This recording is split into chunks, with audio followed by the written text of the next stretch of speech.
Recently, I took part in a 48-hour animation challenge, and if you're not familiar with the concept, basically at the appointed start time you're given a single word prompt, and then you have 48 hours to deliver an animation. It's as simple as that, and in this video I'm going to walk you through how I tackled it.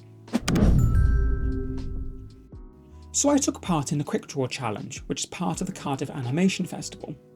Anyone around the world can participate, you don't have to be in Cardiff to get involved. The challenge started at 7 PM on Friday with a deadline of 7 PM on Sunday to submit the film by. The film could be as long as you want, and in any medium there are no restrictions really apart from the time frame to make it in. The theme this year was Treat, and the film I made is called Piñata and is available to watch on my channel. I'd recommend watching the film first before continuing with this video, but that's up to you.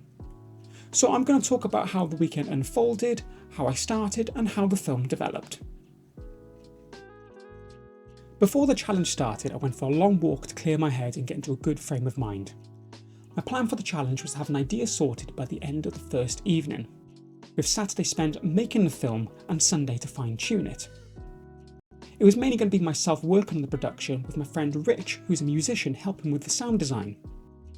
Knowing I had him on board helped with my accountability and productivity to ensure I had things to send over to maximise his time, especially as he was booked to run a 10k on Sunday morning.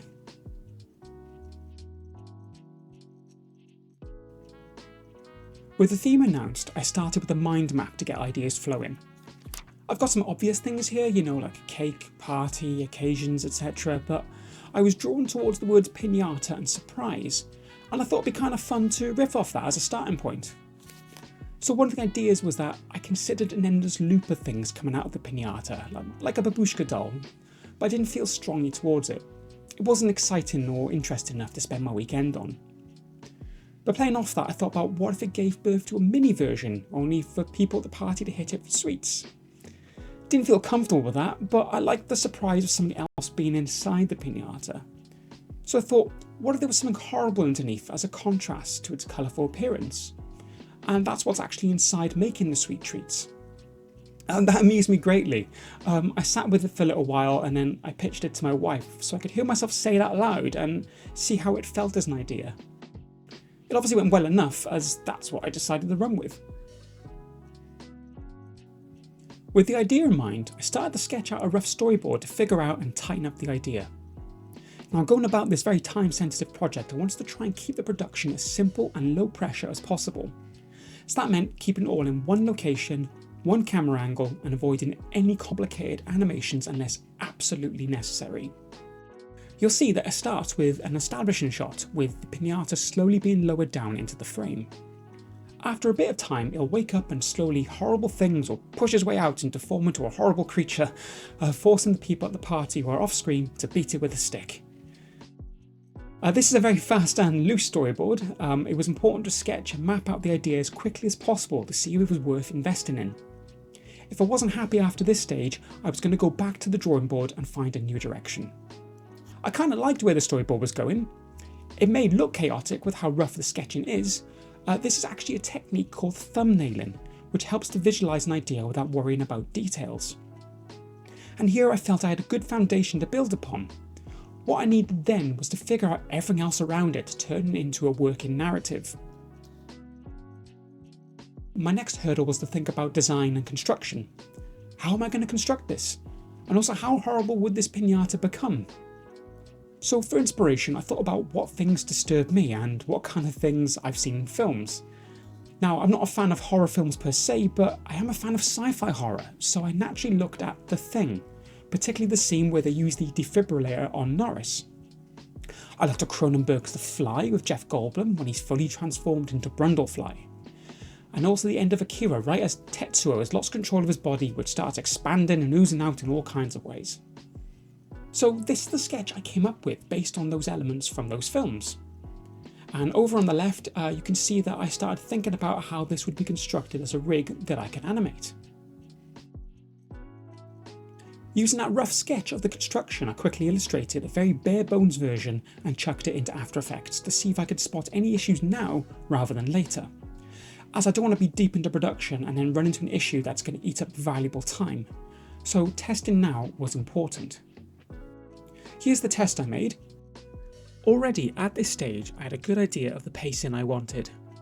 There's a lot where nothing happens, so when something does, it has more of an impact. You can see early ideas here on how the piñata behaves. More importantly, this was about seeing how well the rig worked in getting its neck to extend and how easy it is to make it all fall apart once it gets hit. Going this far and seeing how much this creature could operate sold me an idea that this is what I'm going to make. With the idea locked in, the next hurdle was to create the piñata. So I revised my weekend plan to have the piñata fully illustrated by noon the next day, ready to animate. Any other details like the background art was going to be a low priority and would be considered final details for Sunday. I updated Rich on the direction I was going with, which thankfully was received with a lot of enthusiasm and support. We agreed that he would record me on Saturday afternoon for vocals for an off-screen character, which meant I had to get a script sorted. With the plan agreed, I made a start illustrating the piñata and completed designing its head before stopping for sleep around midnight. I felt the first evening was off to a great start. After a good night's rest and a hearty breakfast, I was refreshed to crack on. I hit my target and completed the rig for noon. Here's what he looks like. He's named Norris after the character from The Thing. You may notice some details here, like not all of his legs have these claws. The intent was to import and use this and other details as and when I need them. I was animating this film using After Effects, and I used the Overlord plugin to quickly import my illustrated layers over. And if you've never used this plugin, it's brilliant and such a time saver. I started by only importing the outer paper layers of the piñata to keep my animation timeline and workflow as simple as possible for now. I should mention that while I was busy assembling this creature, Rich had been busy playing with sounds using my test footage as a guide.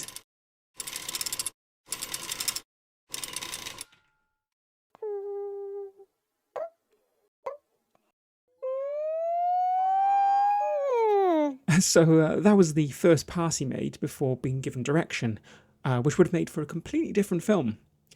For contrast, here's the fourth draft he made.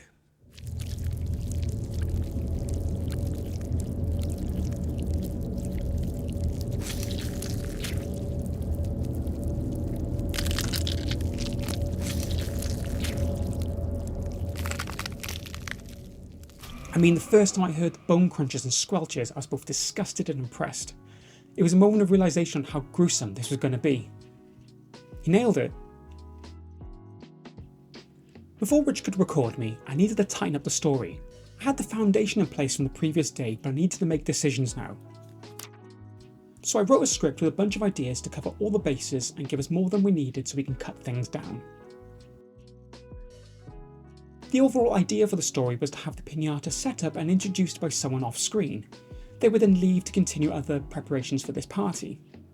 The piñata transforms just as the person returns, who reacts and freaks out about what they do. They'll then find a stick to beat it with every hit, sweets falling out. Once it's defeated, the person's heard eating a sweet and decides that it's okay to still use them to serve to guests. I wanted there to be some light humour in this, especially in the delivery of how the person reacts.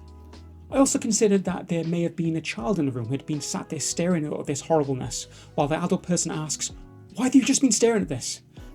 I thought that could be funny, but we tried it out and it didn't work. Along with other lines of dialogue of the person panicking and shouting, there was also an idea that the piñata was a result of buying something out of date, but that required extra dialogue and exposition, and it just felt too clumsy.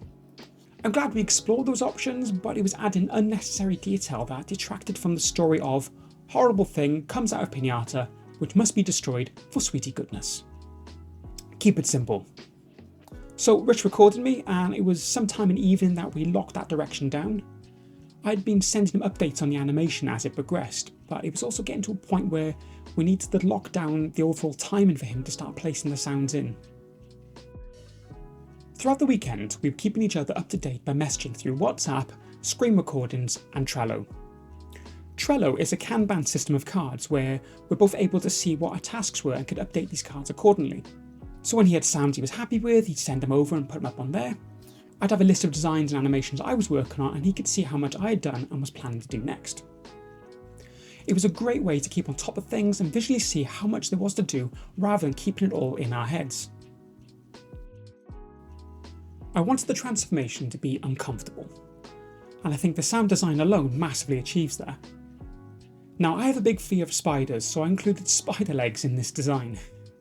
And animating them was so incredibly uncomfortable for me to do. If anything, it probably helped the film with me doing that. If I wasn't feeling squeamish when I was watching it back, I pushed the animation further. Rich and I discussed the pre-transformation. I originally intended for the Piñata to be wincing in pain and afraid of what's happening to it. But it made much more sense and helped to focus the story if it just knew what it was and was making itself transform. Rich had been playing with shrieking sounds, and when we decided this focus that the Piñata knows what it is, it helped in his search to find the right sound for when the Piñata fully awakens. And wow, the sound he used gave me goosebumps. Again, he was nailing the sound design. I was getting a bit concerned on how uncomfortable this film was becoming. And how is this film going to make people feel when they watch it? If anything, that made me more excited and motivated to keep going in this direction. With Saturday coming to an end, I don't think I stopped it until sometime past midnight again. A lot was achieved, including my main task of making sure we had a film that could be watched from beginning to end, which meant that Sunday would be all about the details. When Sunday came, Rich the Nutcakes ran a 10k that morning, and understandably came back shattered. So I made sure I had clear directions for him to help finish the video as quickly as possible so he could rest. Now, there wasn't something he decided on a whim that morning, we had planned for this. So Sunday for me was planned to fine-tune the film. I had to make decisions on where to put my focus, which meant shelving some details in favour for polishing the animation. There were details from the original sketch I didn't get to include, mainly the horns coming out of the Piñata's head, and many more tentacles. But with the horrible sounds that Rich had made, it did so much the heavy lifting that it filled in those visual gaps. The last details came together pretty quickly. Before this point, background was white. I had a loose idea very late on Saturday night on what I would do, so I spent some time on Sunday designing the background and sourcing free vectors that I can manipulate to fill it out. Sunday was hard. Fatigue was certainly in place. I was looking forward to stopping and aiming to send the film as soon as possible. I ended up submitting it around 5:30. I still had some time to spare, but I think I was mentally done and ready to step away. I was really happy and proud of what Rich and I had both created and couldn't wait to watch it again with fresh eyes. Amazingly, 47 films were submitted in 48 hours with teams of different sizes from around the world. A few days after submission, the films were shown back to back as part of an online screening with a live chat, which was great for all the participants to get involved and celebrate each other. In the run-up, I posted a teaser image to encourage people to watch the stream. That reaction got me even more excited for people to see it. What was great about the live stream was seeing how everyone else interpreted the challenge and where their minds went. There were a lot of lovely cute videos, especially about animals getting treats, and then my film came in and changed the tone. I wish I took a screenshot of the live chat at the time. It was hilarious, but you can probably imagine a lot of comments like, "What is this? Where is this going? Oh my god," and generally comments about being disturbed. Mission accomplished, I guess. After this, the same screening was held inside the Chapter Arts Cinema as part of the Cardiff Animation Festival. It was amazing to sit with an audience to watch all the films on a big screen and laugh and react together. Completing a film in this challenge is an achievement, and everyone who participated should be applauded. It's not easy, and it's not how you should make a film by all means. There's a lot to be learned from doing these challenges. I saw it as a challenge of time management and setting yourself expectations, which in some ways is very reflective of the industry. It's knowing your limitations and it's knowing what can be achieved sensibly in a short amount of time. It's a good way to learn about yourself in terms of how you manage your time, how you work and collaborate with people to make something you can be proud of, as well as it being an opportunity to get out of your comfort zone and do something new. Like, I've never made a horror film before, I never intended on doing so. It just went that way and I had fun playing with it.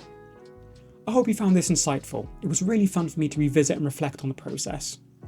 I'll certainly be looking to partake in the challenge again, and I highly recommend any creative giving a similar challenge a go. If you haven't seen the film I made, do go check it out and let me know what you think. And if you feel there's anything I left out or you'd like to know more about the process, please don't hesitate to leave me a comment. Until then, I'll see you next time.